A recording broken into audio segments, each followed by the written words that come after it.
Welcome to the Gilded Age and Progressive Era, a podcast about the United States and the world in the late 19th and early 20th centuries.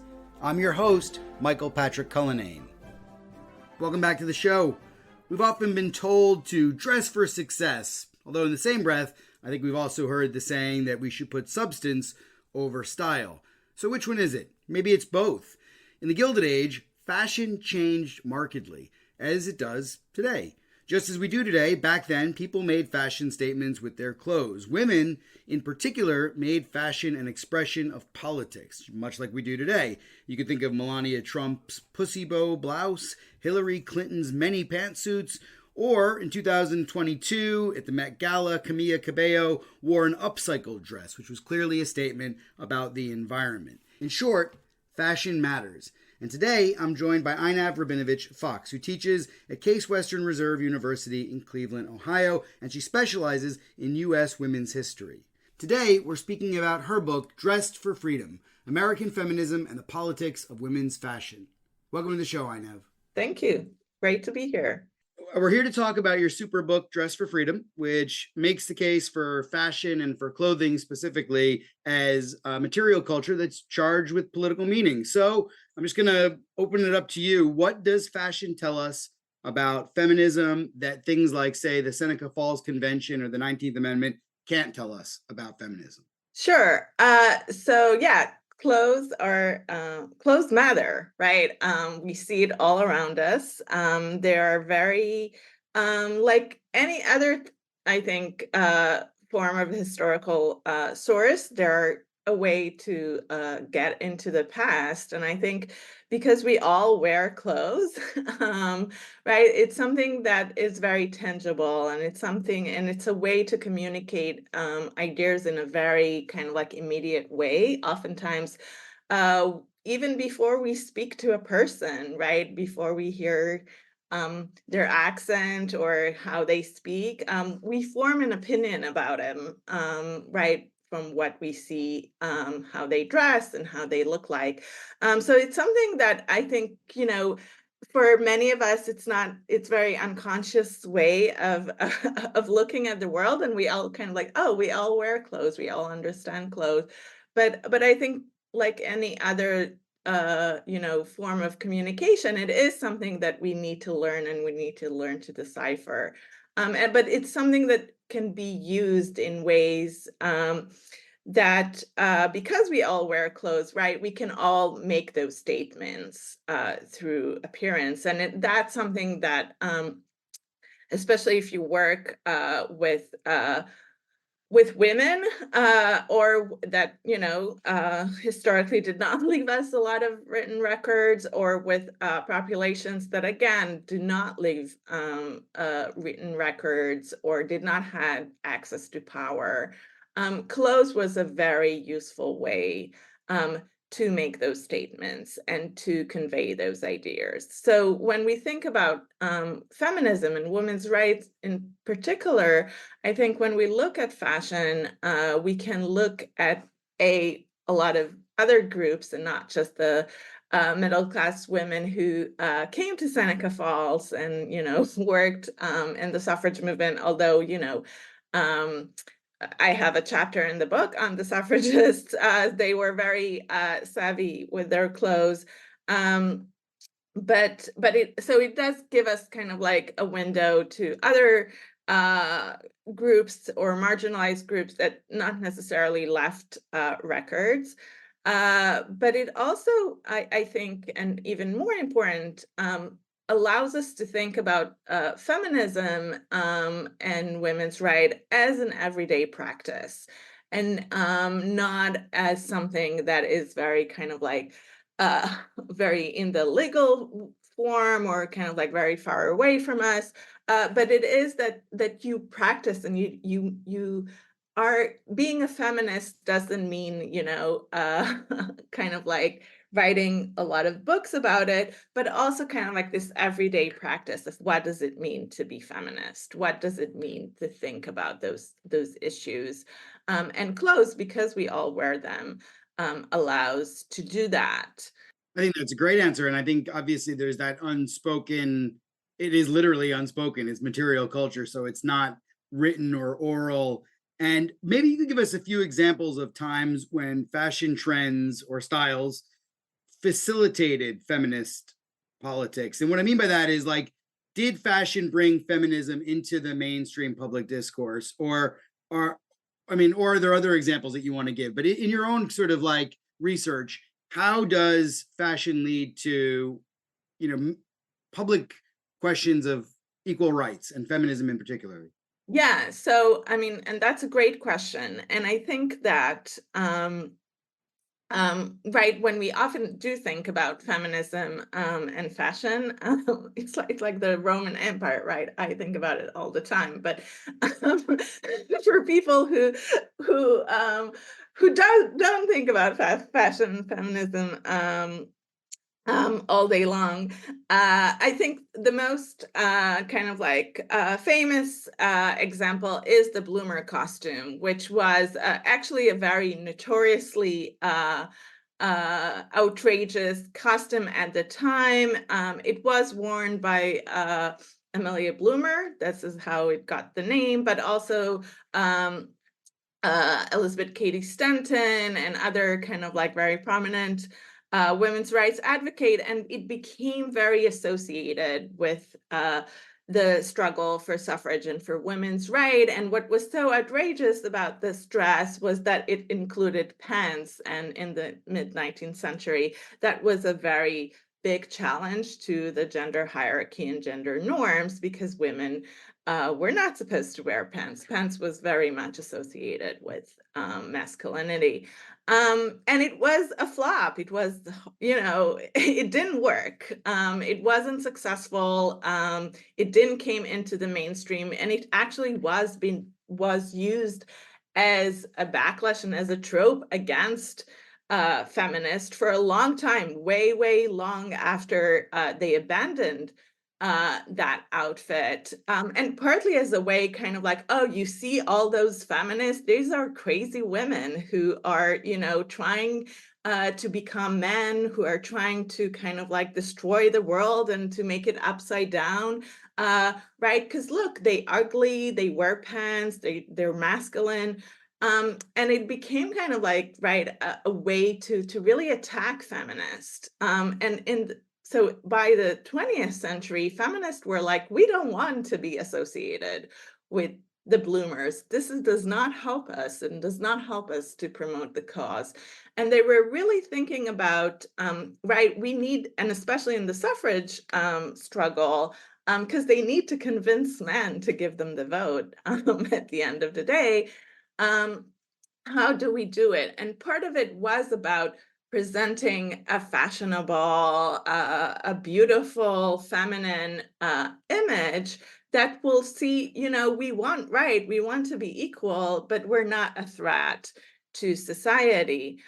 So kind of like by using this fashion, and for them, luckily for them, fashion industry, because of capitalism, because of technology, because of kind of like the rise of kind of like ready to wear industry, that's how we today buy clothes, but that we go to the store and we buy clothes that we didn't make. But that really becomes kind of like very popular in the end of the 19th century, early 20th century. So the fashion industry is also looking for way to make a lot of clothes cheaply. Um, so um, so in a way, they also kind of like in favor of simplifying silhouettes, of making clothes more comfortable, because this, let cost less money to make those type of clothes, and they can make more money out of it. So feminists are kind of like by the 20th century are really able to show them like, look, we are also with the trends, right? We are dressing with the trends, the shirtwaist, which is kind of like a form of like the feminine version of the male blouse. is really kind of like, this is the first bestseller for women, and also the first really mass-made garment for women. And that kind of like shows very kind of like, it's both professional, it both kind of like very neat looking, but on the other hand, it's mobile, it's modern. It's kind of like for on the go woman that really does kind of like aligns with the argument that feminists make of, yes, we do need to be able to move and to breathe and to kind of like go out and about for work, for education. So that really kind of like fits into this idea of feminist arguments. And later on, I think, in the 1920s, and kind of like this idea of the flapper with the short skirt, with kind of like this idea of liberation that was really kind of like, and was very interpreted this way by the public, of like, see, this is what happened when women get the vote and women are being freed. And they're freed not only in the political realm in the terms that now they can vote with all the caveats, right?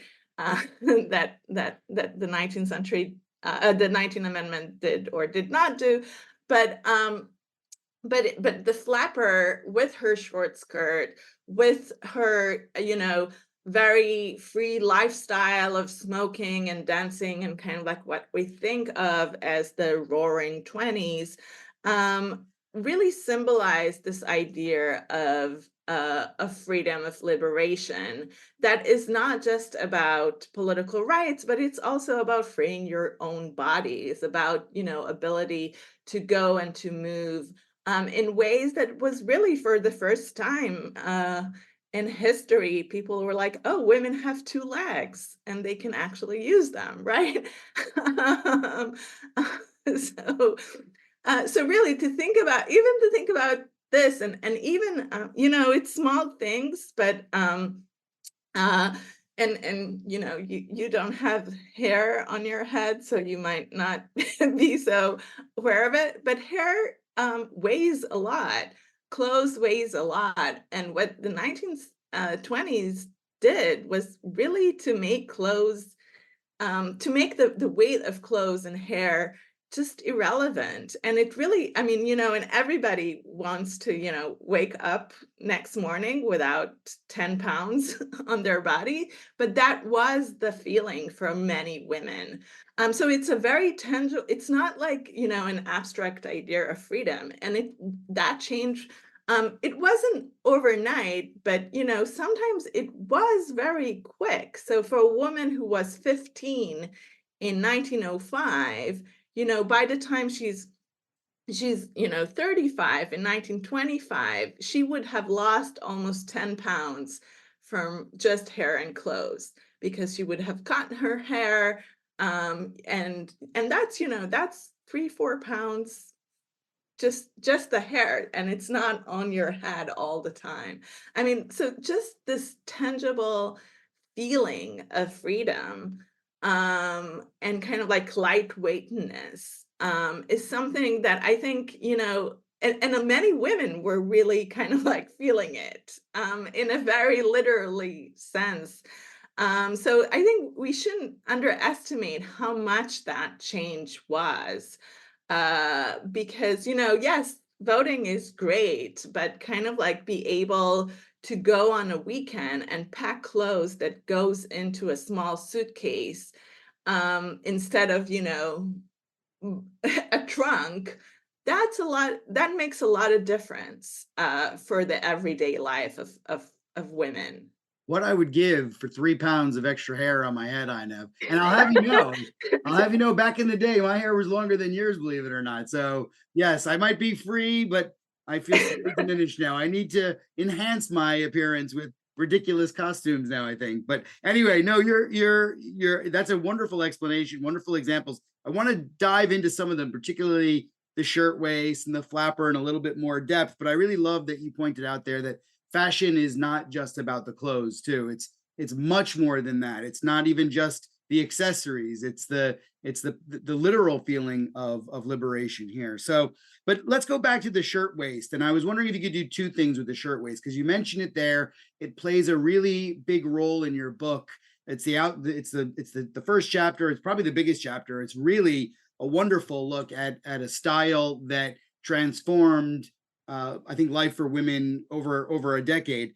Can you describe what the shirtwaist is? Because you mentioned it there briefly, and tell us how the fashion came into being and what did it do for things like race? Because you talk about how it transcended racial kind of styles. And can you tell us a little bit more about what it does for class? Because you talk about how the shirtwaist kind of conforms to some norms, but then breaks out of others as well. And race and class seem to be two that it transcends and yet conforms to in certain ways as well. Yeah, so I mean, the shirtwaist was really the first mass-made garment for women. Women's bodies are very hard to standardize, or harder than males' bodies. So it really, I mean, the industry really took a while until it picked up on kind of like how to standardize clothes for women. The Civil War was a great catalyst for men clothing because the military needed uniform, right? So kind of like mass production for men clothes kind of like started to pick up after the Civil War, but it was really only in the late 19th century that kind of like the industry figured out how to do it for women. And the shirtwaist was the solution, and partly because it was easier to standardize. Unlike other forms of garment, it didn't have to fit into the body really nicely. It could be kind of like quite loose. You still had your corset beneath it, but it didn't have to fit to kind of like your own measurement, so it could have become more standardized, which gave good reason for the industry to do it. But it also could be made in various grades. If you were a rich person, you would probably let your personal dressmaker sew your shirtwaist. If you were kind of like middle class, you might have gone to a very luxurious department store and bought it. And if you were a working class woman who probably would have sewed and made those shirtwaist herself, she could not afford to buy necessarily the shirts that she was making, but she could have bought them in maybe the sale basement of a department store, or in a push cart um, on uh, on the street, or even, if she was very talented, and many of them were, she could have steal some cloth from from the factory and sew it herself. But for most working class women, it was the act of buying, right? Instead, like, I don't want to waste, even though I can do it, this was their job. So they didn't want to do this on their spare time, right? They wanted to be able to buy those clothes because the act of buying was actually kind of like, for them, a way to be here. We are like middle class women. We can we can also buy our clothes, right? This is kind of like a status symbol. But what's great about the shirtwaist, that it had this democratic aspiration, that even if the quality of the shirtwaist really varied, they looked the same. And I think, like, for today's listeners, we like, a way to think about it is through fast fashion of H&M and Zara, right? They're taking what we see on the runway of the Chanel, and they're kind of like making a very cheap version of the same style. And that's what happened basically with the shirtwaist. So, if you're a very if you're kind of like a fashion scholar, you can tell the difference between between a Chanel suit and an H&M version of it. But for most people, right, those are just look the same, right? They don't look at the seams. They don't look at they don't feel the, the quality of the fabric that is really different from grade to grade, but they look the same. So a working class woman who lives for $6 a week, right, can look like the middle class or even the very rich woman who live on Park Avenue, and they kind of like be look the same, and that has a lot of meaning in terms of like the democratization of fashion, and you can see it, and garment workers. Especially because they're kind of like also adjacent in very kind of like tangible way to the industry. They follow fashion because they are making those fashions, before they hit the store. So they know kind of like their finger is very much on kind of like what's going to be trendy and what's not going to be trendy. So they know, and they find their own solution of how to keep up with that fashion. But for them, wearing those shirtwaists, it's not just a professional identity that we look respectable, we look professional, but we look like our middle class sisters. We can, we all look American. A lot of those garment workers are immigrants. Right. So that's another kind of like way for them. And the shirtwaists become very much associated with this idea of this new woman, this new American woman. The shirtwaist is not so kind of like popular in Europe.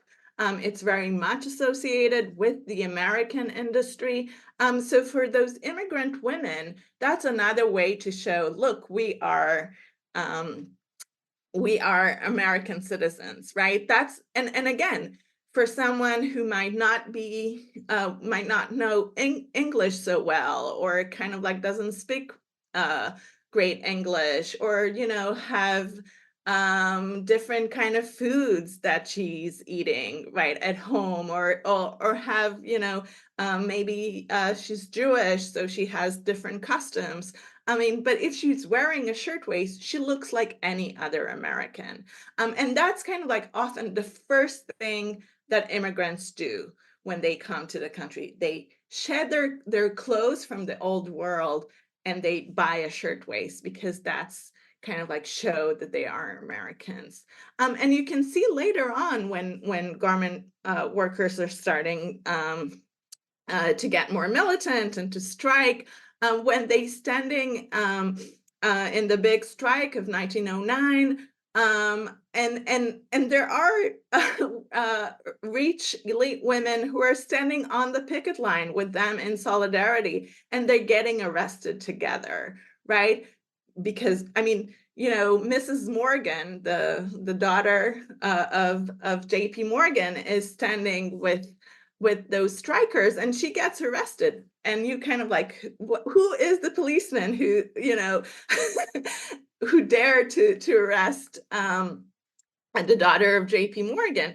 But both of them look the same, so you can tell, right? Because both of them wore shirtwaist. I mean, and of course, Mrs. Morgan shirtwaists were far better in quality, but they look the same, and that allowed for a lot of kind of like this democratization, both across class, but also across race. I mean, because Black women also kind of like joining this, right? They're saying, look, this is kind of like an image that we can also tap into. And again, because it was so associated with idea of Americanism, with collegiate culture, with kind of like this idea of respectability, for Black women, it is another kind of like easy segue to kind of like, look, we look like those white women. And if we look like those white women, we also deserve the same rights and privileges as white women, because we look like them, right? And the shirtwaist, because it was so prevalent and because it was kind of like this very professional, respectable looking type of garment, allow them to kind of like make those claims for fashionability, for respectability, that they might not be able to do in any other ways, because, some of them were poor, some of them were not as wealthy. Most of them could not go into department stores and try on the clothes, because this is right. There's segregation, there's discrimination against Black people. But on the other hand, but the shirtwaist, again, because it doesn't have to be fitted into a body, can be bought in, what we call today online, right? And this is also a period where we see the rise of those trade catalogs like Sears, Montgomery Ward, that really becomes kind of like the way that people buy clothes. They buy clothes through the mail, and you don't need to try it on.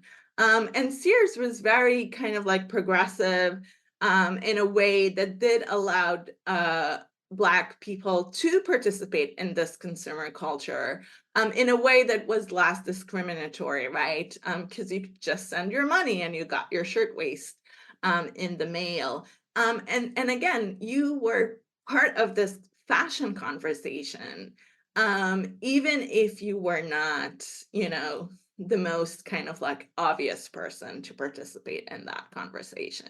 It's so powerful, and this is why I love your book too. And the other half of the shirtwaist story is the bicycle skirt, and I wanted to talk about that because we're living in an age where I don't know if we realize that we're living through this sometimes, but athletic wear, and I'm actually wearing athletic wear right now as we speak, but especially for women, athletic wear has not it's not a statement anymore. It's the norm. Like students show up to your class in athletic wear. It's not just for yoga or for working out. It's now every day. And the bicycle skirt is a little bit of that story too. How does that match up with the shirtwaist and this like appeal to the new woman, as you call it? Yeah. So, I mean, it's interesting, and I'm actually working on a piece about sportswear. But I mean, the category of kind of like sportswear or activewear or athleisure wear, that today is a multi-billion-dollar industry, right? And we do wear it as an everyday wear. I mean, that category did not exist well into the 20th century for women's wear. Women had to figure it out, right? What to do, because women were not supposed to be engaged in physical activities. Women were not supposed to engage in sports. But what happened with the bicycle, that was a craze in the late 19th century, and it was kind of like this great invention, and everybody were so excited about it. And what was good about it, it was kind of like this new sport, right? It didn't have like a long tradition of excluding women. So women really picked up on the bicycle very quickly. There are those old bicycles when there's like this big wheel and then the small wheel, and that's actually very dangerous and very complicated. We see it now only in the circus because it's actually very hard to ride on. But by the late 19th century, the kind of like the two-wheel invention comes, the bicycle as we know it today. And women were like, oh, this is great, like this is a great way to exercise. But unlike other sports that are becoming kind of like popular, especially in the women's colleges, um, bicycling was kind of like a very public activity. It wasn't just sport. People just, took a ride in the park. It was a courting activity. So women couldn't just wear what they wanted. They needed, if you're going out with someone, you need to dress up, right? So they had to find solutions that were comfortable, but also kind of like did not push too much against gender norms, because they still had to maintain kind of like this feminine appearance, even if they're wearing, not sweatpants, but my students are the same there. So with sweatpants, I don't know if they trying to impress the other sex, but cycling fashion was definitely that. And so even though bloomer was definitely an option and was probably the preferable option for riding a bike, it wasn't, as because of all its complicated history, women could not wear bloomers were when they rode bicycles. So they kind of like came up with a compromise that was kind of like a short skirt. And when I say short, it kind of like mid calf. So for us in the 21st century, terms of short is very different, but it was short for these women. I mean, showing of legs was considered to be very radical at the time. And when women are starting to, ride those bicycles, and again, there were many of them, the public got used to seeing all these women in short skirts. It's not this not normal thing anymore. And then women were like, okay, this works on the wheel. It can also works off the wheel, right? And again, when women are starting to get education, to be more in the public sphere, they need to walk around in city streets, and city streets were far more dirtier than they used to be. Um, the short skirt was a great solution because it didn't brought all the dirt and diseases that the long skirts brought with them. Um, and it was, again, for women, a very tangible experience. Oh my God, like for first time in my life, I'm not sick at winter because my clothes are not wet and dirty, right? And so for especially and a bunch of kind of like career women in New York, and later it spread throughout the country, saying, look, we need those, rainy day clothes. And they figure out, well, if it works on rainy days, it will work, on sunny days too. Like, why not wearing it all the time? So this idea of mobility, of the idea that clothes needs to be functional, right? Are they're not just beautiful, or we don't need just to be, look at good at, but actually clothes need to serve a function.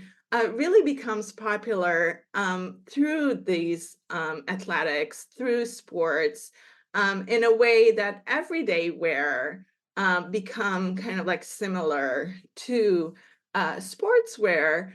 But again, you still have to maintain this idea of femininity, of respectability. I think a lot of women, even the most radical ones, would probably be kind of like, look at today's students and would be kind of like, oh my God, why are you wearing your pajamas to? Absolutely, I'm sure they would.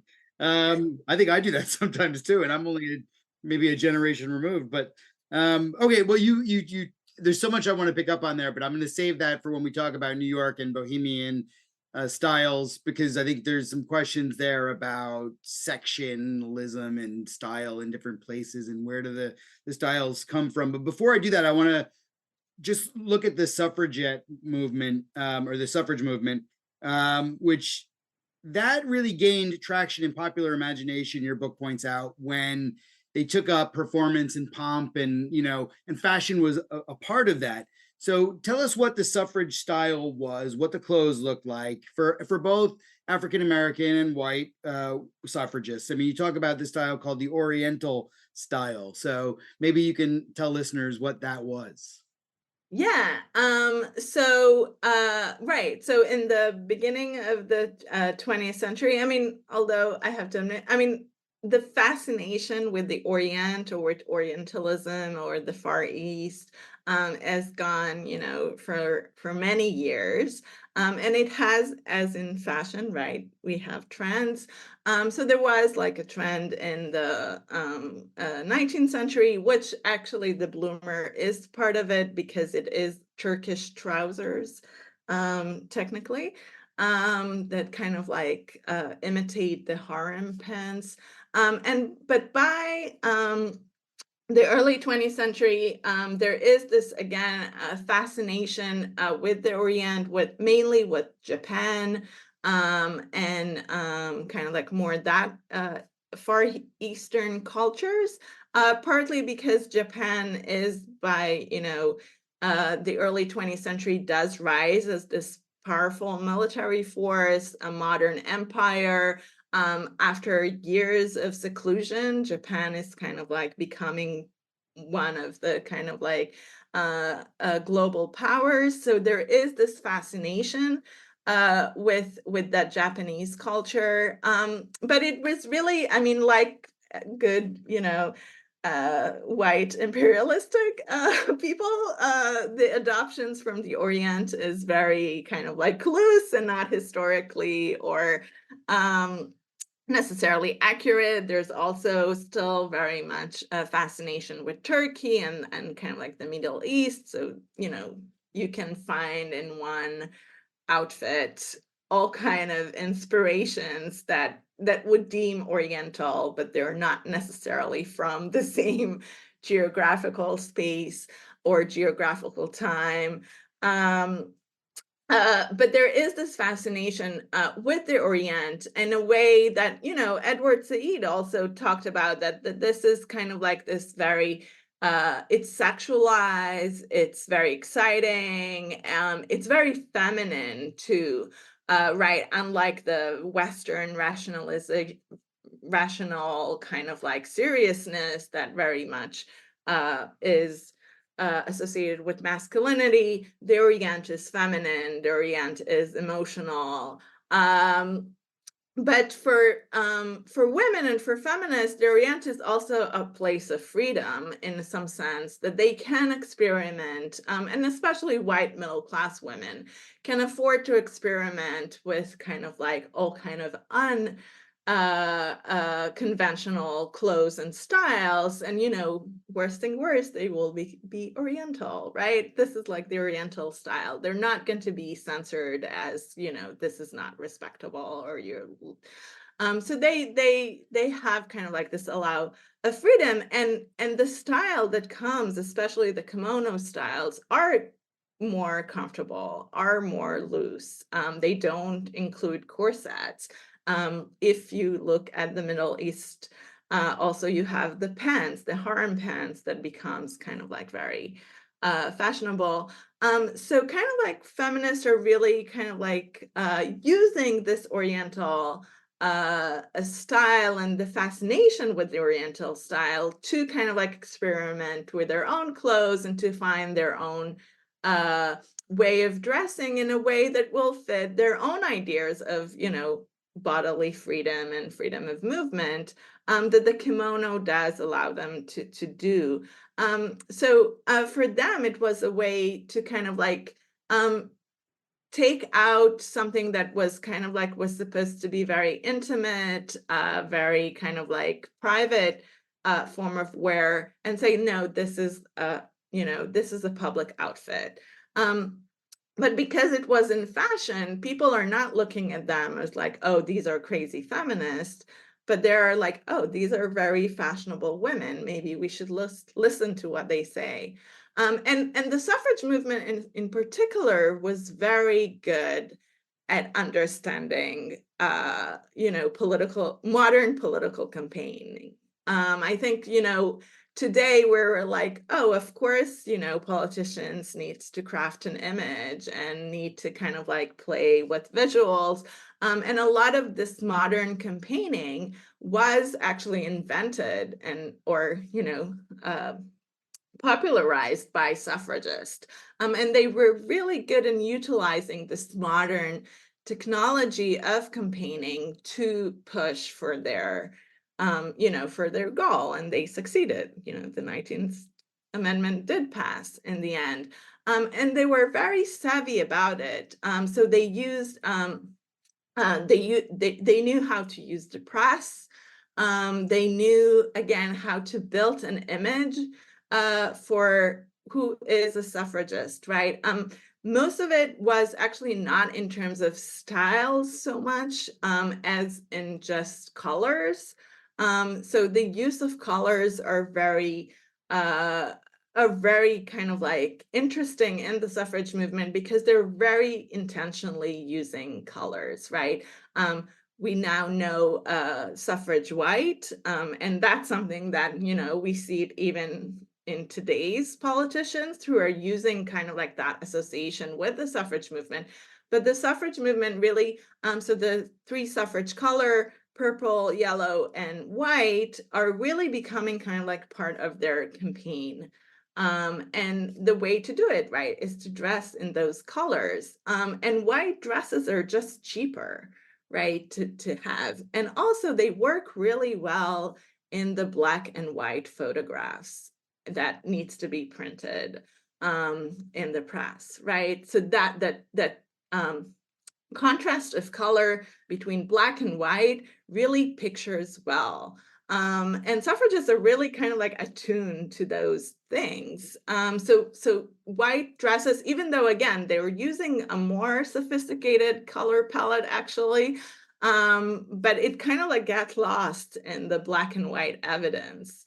And the white does make a very powerful impression, but again, because it's something that everybody can wear, it does allow for kind of like a more broader solidarity or a more unifying image, even though we know there's a lot of tension between Black suffragists and white suffragists. But when they march together, all look the same, that's a powerful image. And that, it doesn't override those tensions, but at least it can allow to present a more unified image, or for Black women especially, it allows them to say, again, we look the same. We are with you in this because, we are all together looking the same. So that was a very powerful thing for again, Black women to claim those things that white suffragists already are claiming. And the white was especially important because white was associated with morality, with purity, which were qualities that, Black women were denied in the public sphere. So for them to march in white dresses was also to claim those rights. So this is, I think, why white became so powerful. But and we don't have color images, unfortunately, but there were a lot of, yellows and purples too. But it all goes to this point that these are very conscious decisions as well, that we're not just stumbling through our day to day, putting on whatever just because Right. it's whatever's around. We're making these conscious decisions. And one of the things that I think about when I thought about when I was reading this was about fashion centers and where are these ideas coming from? And you mentioned New York, and nowadays we would say like New York, Paris, Milan, and Tokyo, right? I mean, it would be, and maybe you could add other places to that too. But there are sort of fashion centers, and there are stylistic differences presumably too. And maybe if I could just like restrict your answer to just the Gilded Age and Progressive Era, because I know your book goes far beyond it. But I mean, in the Gilded Age and Progressive Era, what are those centers? I presume it's New York, but maybe there's others as well that I didn't that just didn't spring to mind. It's actually is Paris. The center is always, and for a long time, is Paris. Even though that you're right, by the time, by the Gilded Age, there's enough money in New York. And New York does become, it becomes a manufacturing center for sure. The shirtwaist is, the industry at the time is in New York, the Lower East Side, in particular, in the as the 20th century will progress, it will move to the South and then to the global South. But in the 19th century, early 20th century, the garment industry center is still New York. Chicago is another very big center, again, because it's a center of money, but also a center of immigrants and industry. Cleveland, where I am from, is also have a lot of centers. But these are not necessarily fashion centers. There are manufacturing centers, right, where industry happens. Styles are still coming very much from Paris. It will only be in the later and the mid 20th century where styles will really become, when New York would be kind of also an originator of styles and not just of clothes, right? So, and by the Gilded Age, the very rich, the Vanderbilts, the Esters of the world, they will get their fashions and their dresses from Paris, from the Paris couturiers. And that's interesting because, again, dress is capital. We are now wearing fast fashion, and it's hard to think about clothes as like very expensive. But clothes were very expensive, and they were a form of capital, and they were very when there was a tariff war between US and France, a lot of angry women in New York are calling their husbands, and they were like, what the hell is happening? We need our worth dress, and I don't want to pay an extra $600 for it.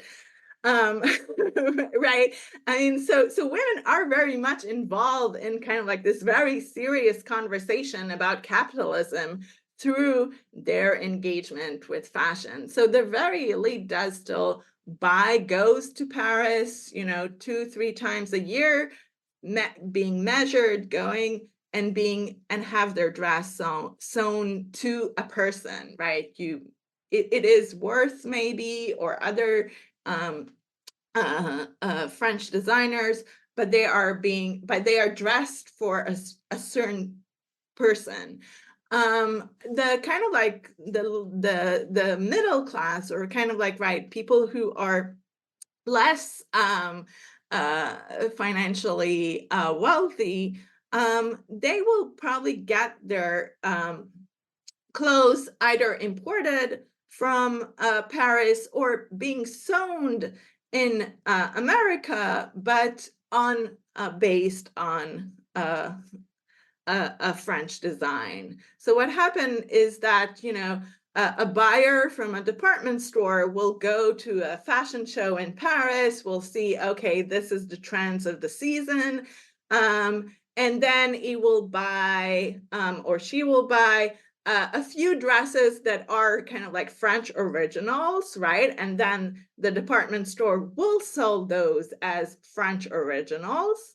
But they will also go to a dressmaker in Brooklyn and say, you see this dress? I want this dress in like the $40 mark, in the $150 mark, in the $20 mark. So we will have the same dress in a different prices that would probably be made in the United States, but the fashion would come from Paris.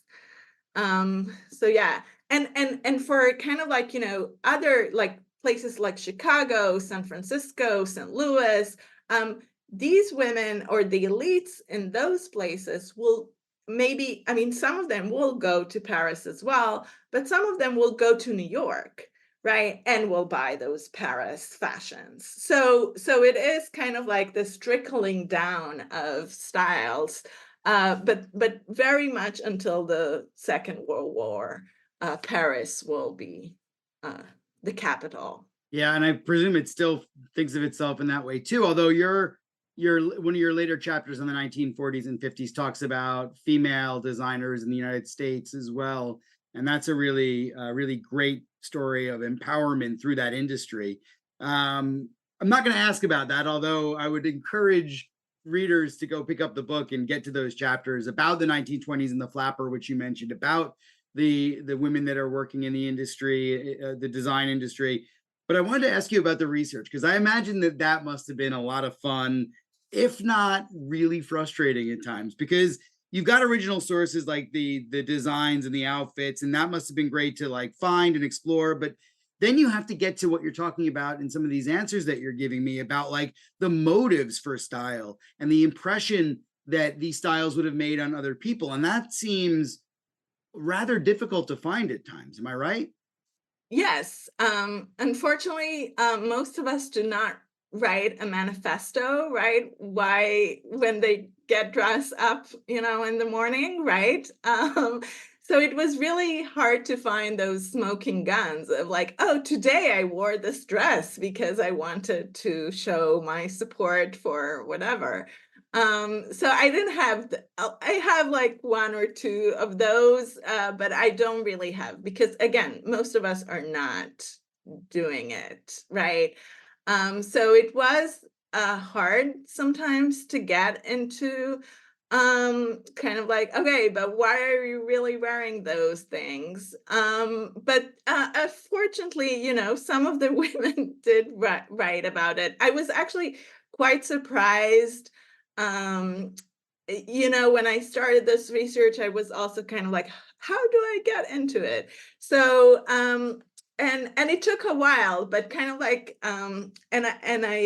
I don't remember which one, but I remember reading an article that also said that kind of like how this author came to this subject, that she kind of like put aside every time that someone talked about fashion, because like this was not the thing that she's working on.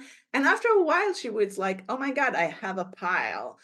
So maybe I should do something with that. And it was really something that for me was helpful. I was like, okay, let me just, try to build those piles. So it's a line here and it's a line there. But in the end, I had a pile that I could work with, which was, which meant reading a lot of fashion magazines, which, I think for a lot of people might sound like fun. But for me, at one point, I was like, yeah, this is not fun anymore. I think everything that people like do away from their research, like for me, it was research. And now I kind of like, now it's work. Like, for me, it's not like this escapist thing that you do Oh, I after. totally get it. I absolutely get it. um, it's like, what do you do? I read Vogue all day, but it's like really work. It's really hard at one point. So it was about kind of like combing uh, a lot of women's magazines, and which was actually for me, it was surprising to see how much, not just women's magazines, but newspapers like the New York Times, like The Nation, very like serious, right? Publication really had a lot of talk about fashion in very political, interesting ways. So I was kind of like actually surprised to find so much of kind of like, oh, they actually do talk a lot about this. This is not a frivolous thing that they don't think about, which kind of like also led me to see why it was intentional in many ways. And it's not just like, oh, let's just pick up the dress in the closet and go out to the street. Um, but another thing, and that was also interesting to compare what was in the papers to actual garments. Because when you touch something and when you see it, you really got the sense of like, oh my God, this is heavy. Does not look so comfortable. There's a lot of debate about women's waists and corsets, but when you see a dress, you're kind of like, oh, this is actually not that narrow of a waist. Like if people were also shorter, in the 19th century. So it's kind of like proportional. It's not as narrow or extreme as sometimes what you read in kind of like anti-corset literature. So it does give you a good sense of kind of like the difference between and it is the age before photography really became kind of like prevalent in magazines. So there's a lot of illustrations, and illustrations are not necessarily comparable to real life. Not that photography is, but that was very helped me also to get a sense of kind of like what comfort willing means. And for me, like the most interesting example was when I was at Smith College and I got to see their costume collection, and they had a swimming suit from the 20s, which was kind of like this very radical type of design, like because it showed the legs and showed the arms, and when I looked at it, it was made out of wool, and I was like, I would have never, like, you pay me, I don't wear, like, this is the most, I can't believe people wore it and even celebrate this as like freedom. Like, I don't want to, like, no, just no. And it's something that, a picture would never have given me that, because all those women, right, look so happy. And I was like, all I could think about was like, this is like a wet wool on your body. Like, how That's can like you be torture. It'd happy? be scratching you as Yeah, you're I swimming. It's know. terrible. Yes, Yeah. yeah. Oh, yeah, I love that you do have to kind of as much as possible get your hands on, the objects of the past in order to get closer to it. I completely agree. The book takes us right up to the recent past, the 1980s and later waves of feminist activity. But I wonder if we could take the story to the 2010s and 2020s, where we are today. And for me, I couldn't help but think about Melania Trump, actually, and her decision to wear the pussy boat blouse after that audio was released of her husband then running for president, where he talks about sexually assaulting women. And the press had said that her decision to wear the blouse was an act of defiance. We might never know, of course, whether that's true or not, but it does seem evocative about, in a way, how your book positions material culture in the public debates over equality and power. And I was wondering if you had any other recent examples of fashion and feminism that might offer us some similar takes, like the Melania Trump one. Sure. I mean, I would be hesitant to call Melania Trump feminist, but But like I said, we'll never know with that we'll never know. I mean, blouse. Yeah. I actually think she's far less defiant that the media is making her to be. But I think, and it's interesting in the recent uh we are in the midst of a campaign, of an election campaign, and I was like thinking, actually, yes, I mean, there was a GOP primaries debate yesterday, and I've been thinking a lot about Nikki Haley in the last couple of months.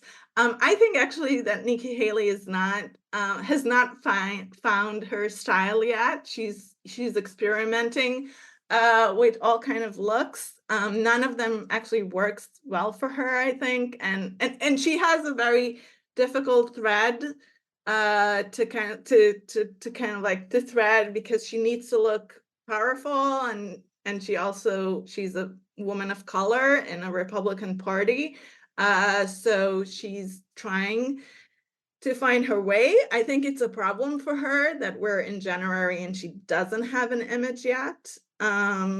But But she does talk about her stilettos, right? When Vivek right, Ramaswamy asked yes, her, yeah. right. But she didn't have she can, I don't know, capitalize or harness those. She didn't. She's still kind of like, I think, very much afraid to talk about her appearance. I mean, I think like if we compare it to Hillary Clinton, especially in 2016, Hillary Clinton really kind of like owned the pantsuit, made her own, and really kind of like said, yes, this is my fashion, and really kind of like embraced kind of like the fashion discourse as part of kind of like her woman card that she was far more comfortable in using in 2016 compared to 2008. So Clinton was far kind of like better in using fashin to make a statement. I think, the younger generation of congresswomen, Alexandra Ocasio-Cortez, and even Ilhan Omar, right? They have now, not to mention Cinema. Oh, I'm sorry, Kirsten Sinema, like yeah, from Kirsten Arizona, right. Cinema. Yeah, that they are really understand, you can argue with their politics, but they really understand the power of imagery and the power of clothes in making those images. And they're really using it in very, very clever ways, I feel. In really understanding that, yeah, that sometimes, again, you form your opinion way before these women are starting to make those speeches, and their clothes can say a lot of things. So they're very clever about using this. I mean, and interestingly, what I find is really how much the suffrage white, that was kind of like, we started to see it around the centennial, but now it kind of like became the official uniform of women in politics. I mean, they all wear white and become like, you cannot sworn into office not wearing white. And I think that also says a lot about, the suffrage movement and how much of that legacy is still with us.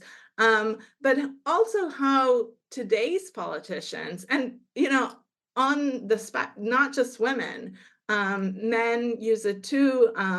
Justin Jones from Tennessee, who was one of the three state congressmen who got expelled. He wore also a white suit to the day of his hearing, right? In a very intentional way, referencing the suffrage movement. So it's really interesting how much of that kind of like history is really part of our current fashion discourse, especially in politics, that I find really interesting and fascinating, and how much of it became kind of like uh, the way to make a statement, to make a protest. And during the State of the Union addresses during the Trump administration, when all Democratic Congresswomen appeared in white, that was a very powerful statement. And they did reference, now we're living in a Twitter age, so I do get a lot of twits about women's clothing, far more than the original document. But really thinking about that, and how clothes is important to what you say. And I think, part of Nikki Haley struggle is because she couldn't find a good, like she hasn't found yet like a good image that she can really tap on and kind of like sell, because I don't know what she's gonna wear. I suppose the counterpart to that is maybe Sarah Palin, who quickly found an image as this sort of hyper feminine, rustic, backwoods person. Yeah. I see what you mean. Nikki Haley hasn't adopted it, but you could tell that she wants to. I mean, she talks about it. When she came back to Vivek Ramaswamy and said, you know, they're not as big as you might think, and Yeah. but so you can tell she's trying to. What about the Met Gala as another political platform that seems to be, I suppose the Met Gala has always been a thing, but it seems in the last few years the fashion has become even more politicized, especially around women's rights, trans rights, gay and lesbian rights. Yes, I mean, part of it was, I think, the Met came with relatively political exhibitions, which, is not common for the Met, but they did it. They had the American style exhibition, and it was kind of like a double exhibition. So that, I think, got more political attention, right? But I think what in the Met Gala, you can really see how fashion can be, just fashion. It's not just, beautiful clothes, right? And even if you make a statement on Chanel, right, the way they did in the Karl Lagerfeld show, I mean, that became kind of like this big a big scandal, not because of the show exactly, but because of Kim Kardashian wearing Marilyn Monroe, which is very political dress, right? The happy birthday, the nude dress, which has a lot of issues with, Kim Kardashian wearing that dress, but the dress itself has very political meaning. So what does it mean when Kim Kardashian wears Marilyn Monroe dress, right? So even if it's not political in terms of partisan politics necessarily, I mean, I think that the Met Gala, because of the attention it got, does allow people to make those statements through their clothes in ways that, again, this is a platform that maybe is certainly available only to the few and the rich, but they can kind of like harness it to make statements that are not necessarily connected to the exhibition, itself, or to the Met itself, but to kind of like a larger issues. I mean, Ocasio-Cortez came with Eat the Rich dress. Representative Maloney came with kind of like the Equal Rights Amendment dress that was very, but again, I think, thinking about bodies, thinking about trans rights, about gay rights, and you see a lot of camp, you see a lot of representation of those issues in a kind of like non-political way, which is the Met Gala, which allowed to put politics into it in interesting ways. It's a great combination, I think, and it really, for me, this is a great book to teach with, because it's one that students can easily relate to, because they, as you rightly pointed out, unless we're doing something wrong, everyone's wearing clothes. So it's a wonderful book, Einav. Thanks so much for joining the show and talking about fashion and politics. Oh, thank you for inviting me. It's always a pleasure. Well, that's all we have time for. Thanks for listening. You can follow the Gilded Age and Progressive Era on Twitter or on my website, michaelpatrickcullinane.com. Please consider subscribing or reviewing the podcast wherever you listen, because it really makes a big difference and helps direct others to the show. I hope you'll join me again for the next episode.